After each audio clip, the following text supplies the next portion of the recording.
열왕기상 12장. 이스라엘 사람들이 솔로몬의 아들 르호보암을 왕으로 세우려고 모두 세겜으로 가자 르호보암도 그리로 갔다.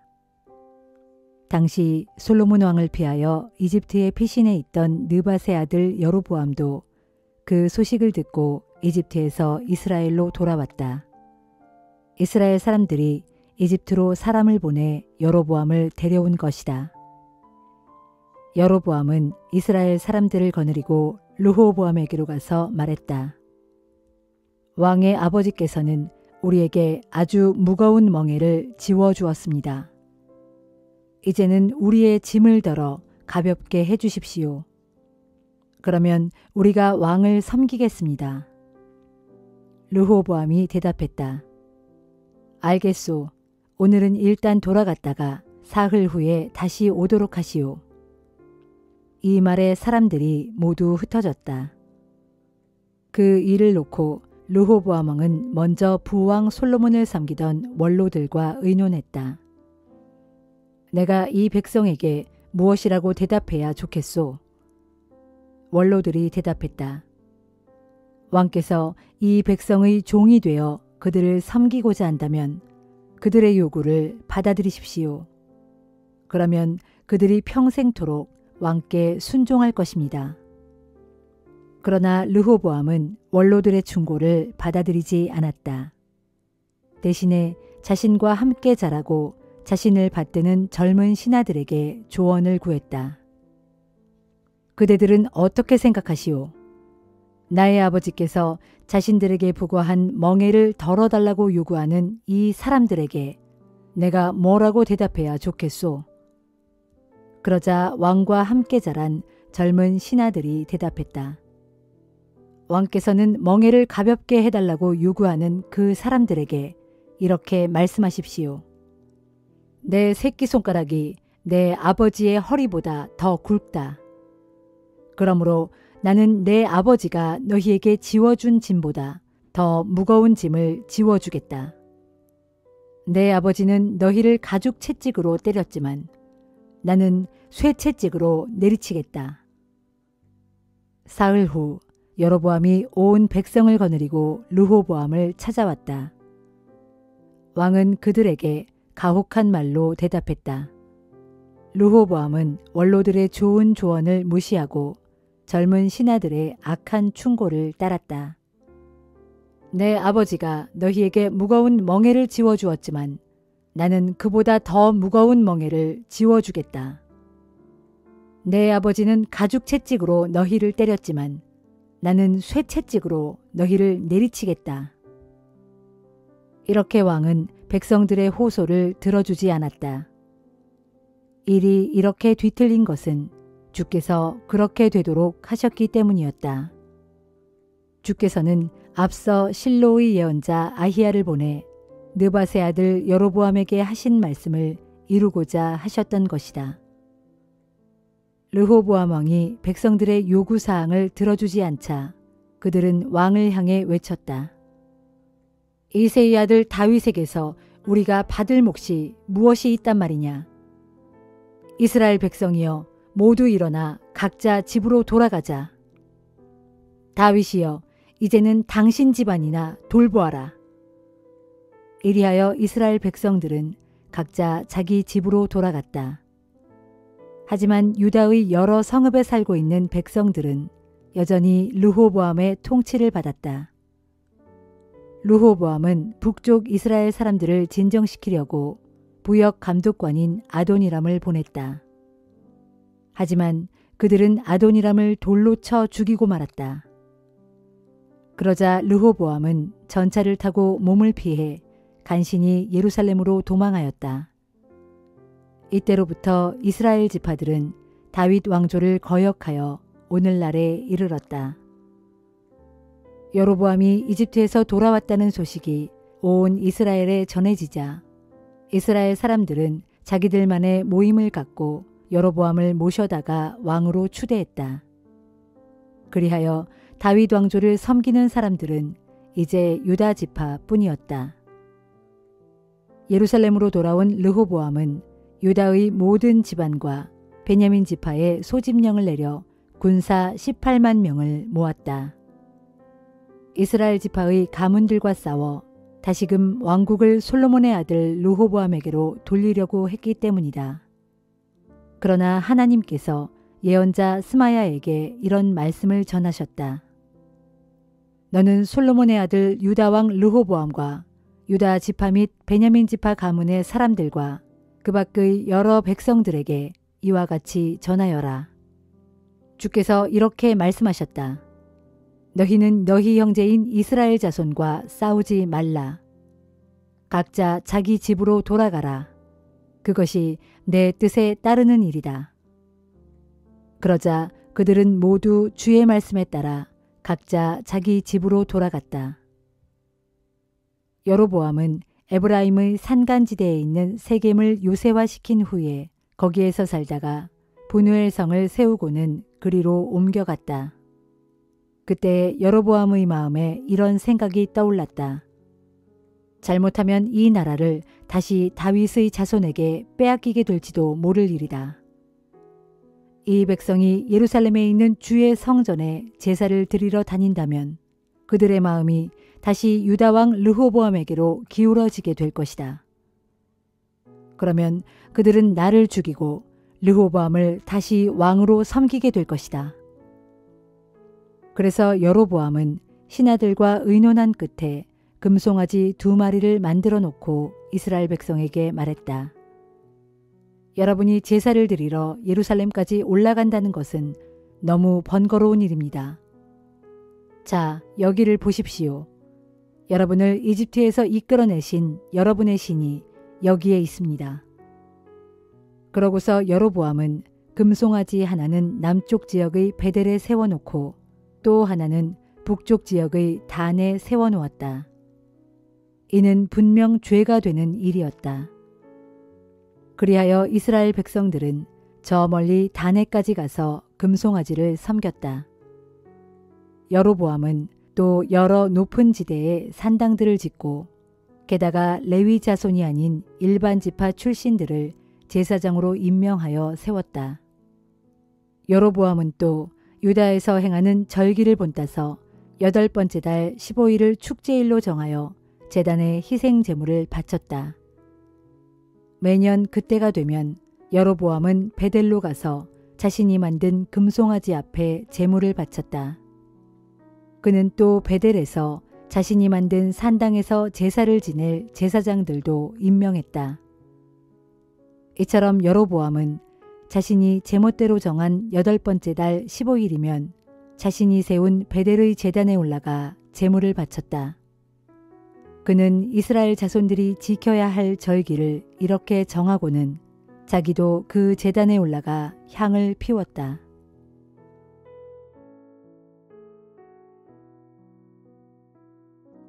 빌립보서 3장. 나의 형제들이여, 주 안에서 기뻐하십시오. 이미 여러 차례 한 말입니다만 여러분을 위해 조금도 번거롭게 여기지 않고 거듭해서 당부합니다. 악을 행하는 개 같은 자들을 조심하십시오. 포피를 베어 할례를 시행하는 것을 자랑하는 자들을 경계하십시오. 살의 한 부분을 잘라낸다고 해서 하나님의 자녀가 되는 게 결코 아닙니다. 하나님의 영으로 예배를 드리고 그리스도 예수를 영광으로 여기며 육체를 신뢰하지 않는 우리야말로 참으로 할례를 받은 자들입니다. 사실 육체로 말하자면 나야말로 자신감을 가질 만한 충분한 이유가 있습니다. 나는 누구보다 그럴 만한 자격이 있습니다.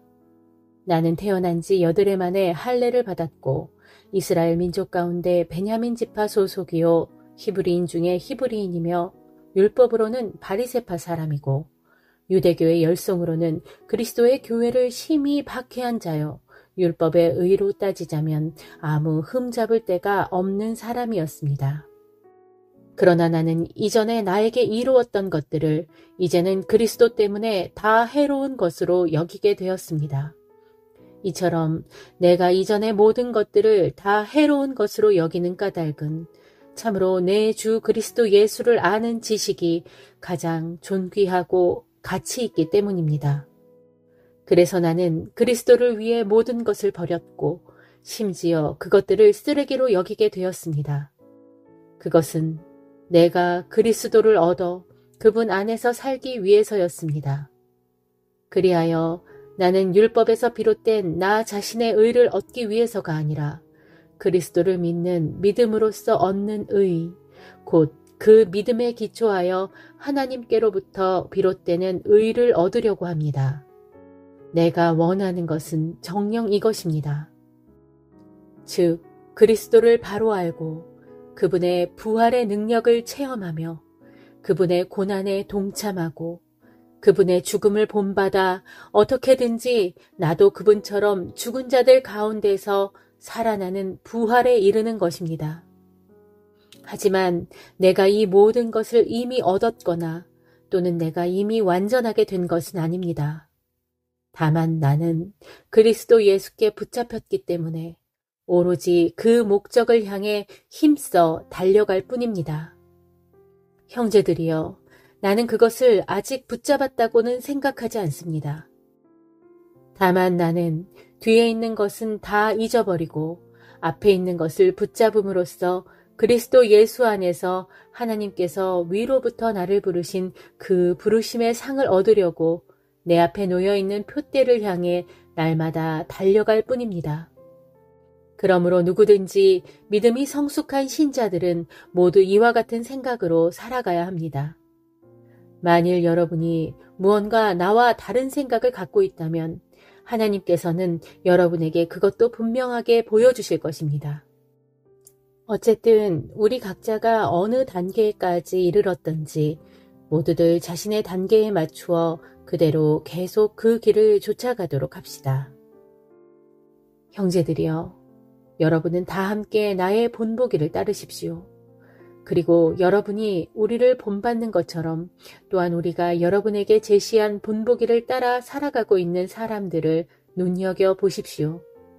내가 전에도 여러 번 당부했던 것처럼 지금 또다시 여러분에게 눈물로 호소하지만 많은 사람들이 그리스도의 십자가와 원수가 되어 살아가고 있습니다. 하지만 그런 사람들을 기다리고 있는 것은 멸망뿐입니다.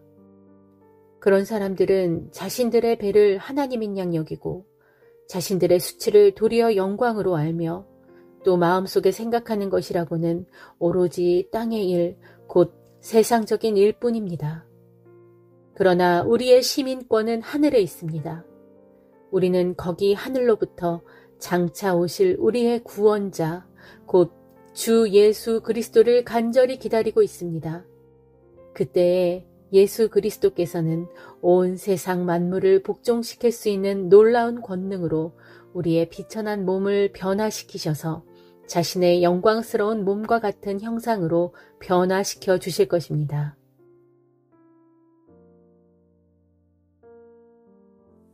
에스겔 42장. 그 사람이 또 나를 데리고 성전 본당 바깥에 안뜰로 나가 북쪽 길로 가서 성전 북편에 있는 두 건물에 이르렀다.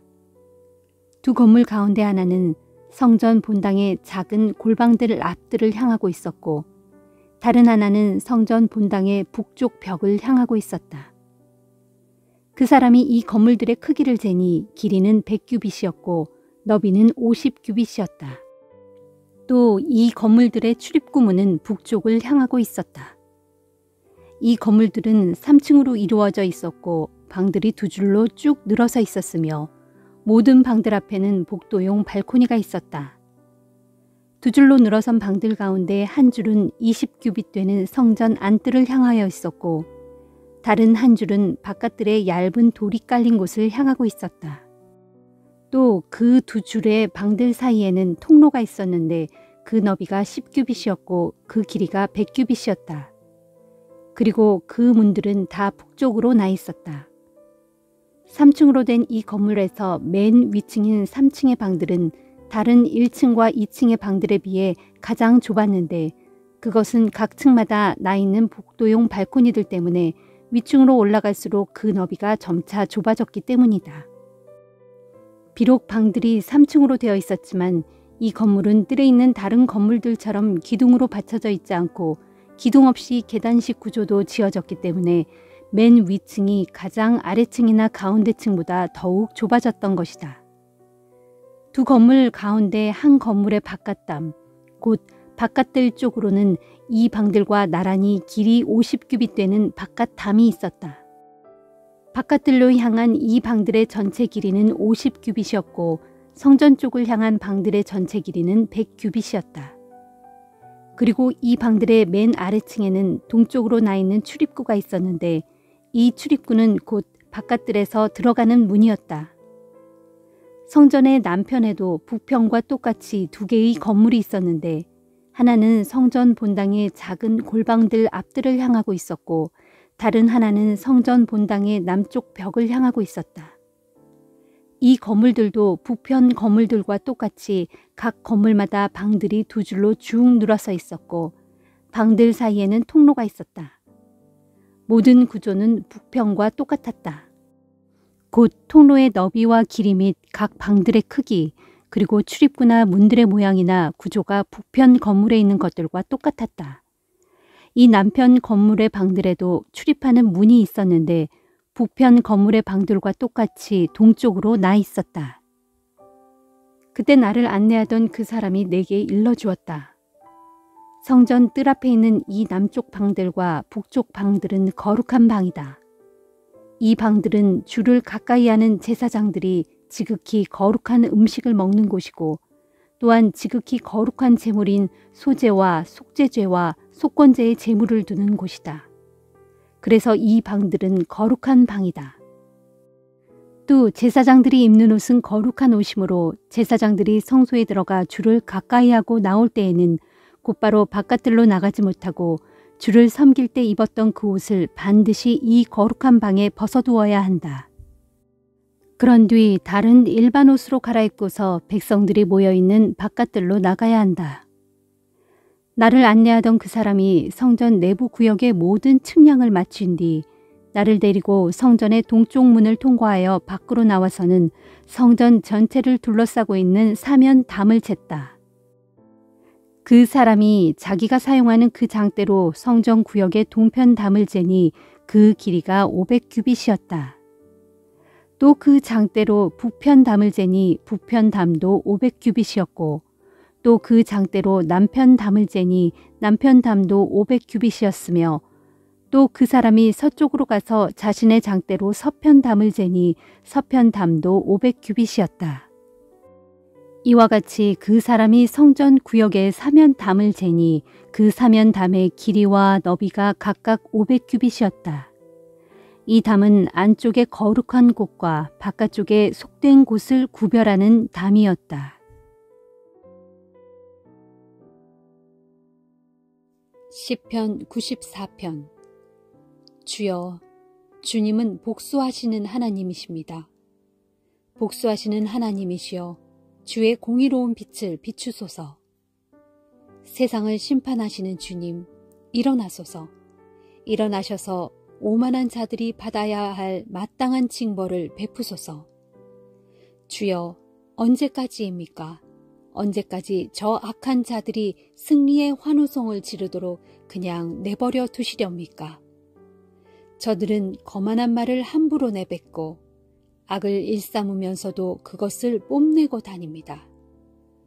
주여, 저들은 주님의 백성을 마구 짓밟고 주님께서 택하신 민족을 심히 괴롭히고 억압합니다. 저들은 연약한 과부와 나그네를 죽이고 힘없는 고아를 살해합니다. 그러고선 짓거려대기를 주가 어떻게 알겠으며 야곱의 하나님이 어찌 눈치를 챌 수 있으랴 합니다. 백성들아, 너희가 어찌 그리 어리석으냐? 언제가 되어야 너희가 제대로 깨닫겠느냐? 귀를 지으신 분이 어찌 듣지 못하시겠느냐? 눈을 빚으신 분이 어찌 보지 못하겠느냐? 문 나라들을 꾸짖고 훈계하시는 분이 어찌 벌을 내리시지 않겠느냐? 모든 사람들을 가르치시는 분이 어찌 모르시겠느냐? 주께서는 사람의 생각을 다 아시고 그런 생각들이 얼마나 헛된 것인지도 다 알고 계신다. 복되도다. 주님께 훈계를 받고 주의 법도로 가르침을 받는 사람들이여. 주께서는 이런 사람들을 환난 날에 건져주시고 악인들을 빠뜨릴 구덩이를 팔 때까지 그에게 평안한 안식을 주시리라. 주께서는 자기 백성을 저버리지 않으시고 자신이 택하신 민족을 외면하지 않으실 것입니다. 주님의 판결은 반드시 공의의 토대 위에서 이루어질 것이니 마음이 정직하고 올바른 자들은 모두 공의를 따르게 되리라. 누가 나를 위해 일어나 악한 자들을 물리쳐 줄까? 누가 나를 위해 일어나 못된 짓을 일삼는 자들과 대항하여 내 편을 들어줄까? 주께서 나를 도와주지 않으셨더라면 지금쯤 내 생명은 적막한 죽음의 땅으로 떨어지고 말았으리라. 오 주여, 내 발이 미끄러져 헛디디려고 할 때마다 주께서는 사랑으로 나를 붙들어 주셨습니다. 내 마음이 심히 괴롭고 걱정이 태산 같을 때에도 주께서는 내 영혼을 위로하시어 내게 기쁨을 주셨습니다. 부패한 재판장이 어찌 주님과 사귈 수 있겠으며 법을 악용하여 악한 짓을 꾸미는 자가 어찌 주님과 어울릴 수 있으랴.